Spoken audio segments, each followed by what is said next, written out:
Put God first. Put God first in everything you do.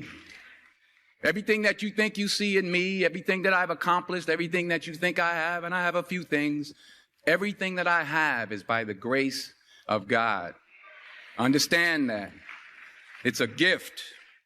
I was sitting in my mother's beauty parlor, and I'm looking in the mirror, and I see behind me this woman under the dryer. And every time I looked up, she was looking at me, just looking me in the eye. And I didn't know who she was, and I said, she said, somebody give me a pen, give me a pencil. I have a prophecy. March 27, 1975. She said, boy, you are going to travel the world and speak to millions of people. Now, mind you, I was flunked out of college. I'm thinking about joining the army. I didn't know what I was going to do. And she's telling me I'm going to travel the world and speak to millions of people. Well, I have traveled the world. And I have spoke to millions of people. But that's not the most important thing, the success that I had. The most important thing is that what she taught me and what she told me that day has stayed with me since. I've been protected. I've been directed. I've been corrected. I've kept God in my life and it's kept me humble. I didn't always stick with him, but he always stuck with me. So stick with him in everything you do. If you think you want to do what you think I've done, then do what I've done and stick with God. Number 2, fail big. That's right. Fail big. Today's the beginning of the rest of your life, and it can be very frightening. It's a new world out there. It's a mean world out there, and you only live once. So do what you feel passionate about. Take chances. But don't be afraid to go outside the box.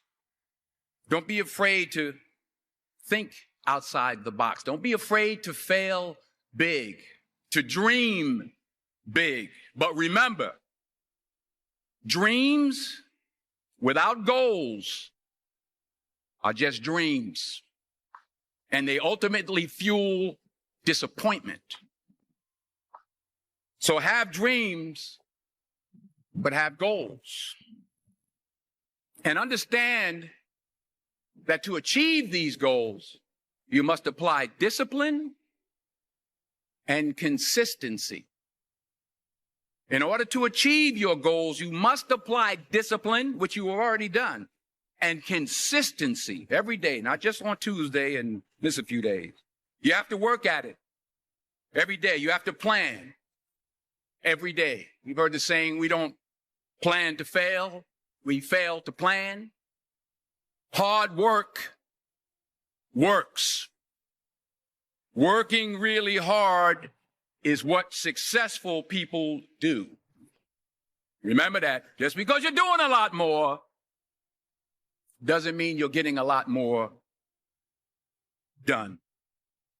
Don't confuse movement with progress.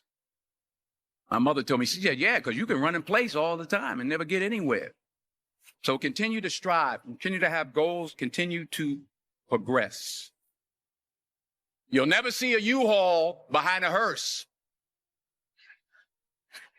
I'll say it again. You'll never see a U-Haul behind a hearse. I don't care how much money you make, you can't take it with you. And it's not how much you have. It's what you do with what you have.